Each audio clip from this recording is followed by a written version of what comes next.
दोस्तों वीडियो देखने से पहले चैनल को सब्सक्राइब कर दो। शुक्रिया।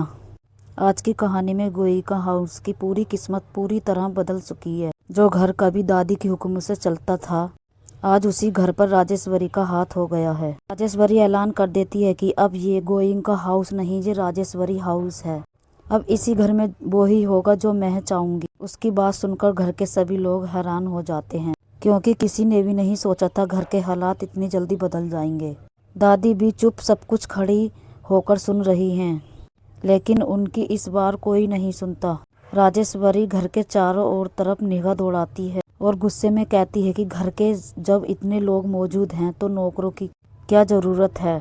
वो फैसला कर लेती है कि घर के सारे काम यही लोग करेंगे। उसकी बात सुनकर सबके चेहरों का रंग उड़ जाता है। तभी राजेश्वरी दादी की तरफ देखती है और साफ बात कहती, दादी आप आज से झाड़ू लगाओगी। ये बात सुनकर दादी की आंख में आंसू आ जाते हैं। जो दादी पूरे घर पर हुकूमत करती थी, आज वही झाड़ू उठाकर पूरा घर साफ करने लगती हैं। ये देखकर बाकी लोग भी अंदर से टूट जाते हैं। उसके बाद राजेश्वरी की नज़र सोनी पे पड़ती है। सोनी को आदेश देती है कि सारे बर्तन रसोई में जाके धोए। सोनी के पास और कोई रास्ता नहीं होता। वो रोते हुए रसोई में चली जाती है और रसोई के सारे बर्तन साफ करती है। पूरे घर का माहौल बहुत भारी हो जाता है। हर कोई मजबूर है, लेकिन राजेश्वरी के सामने बोलने की हिम्मत ना कर पा रही। राजेश्वरी सबको बार बार याद दिलाती है कि अब इस घर की मालकिन मैं हूँ, उसके खिलाफ कोई नहीं जा सकता।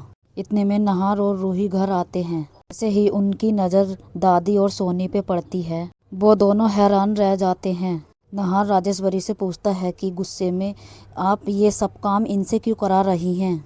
रूही भी कहती है ये सब गलत है। राजेश्वरी ठंडी आवाज से कहती है कि अगर मैं इन्हें इस घर में रहने दे रही हूँ और फ्री की रोटी खवा रही हूँ तो इन्हें थोड़ा बहुत काम करना तो पड़ेगा। और उसकी बात सुनकर ही नहार और रूही भी चुप पड़ जाते हैं। राजेश्वरी एक और बड़ा फैसला सुनाती है। राजेश्वरी कहती है कि घर में रहने की तो इजाजत सबको मिलेगी, लेकिन कोई भी मैन हाउस में नहीं रहेगा। सब लोग स्टोर रूम में रहेंगे।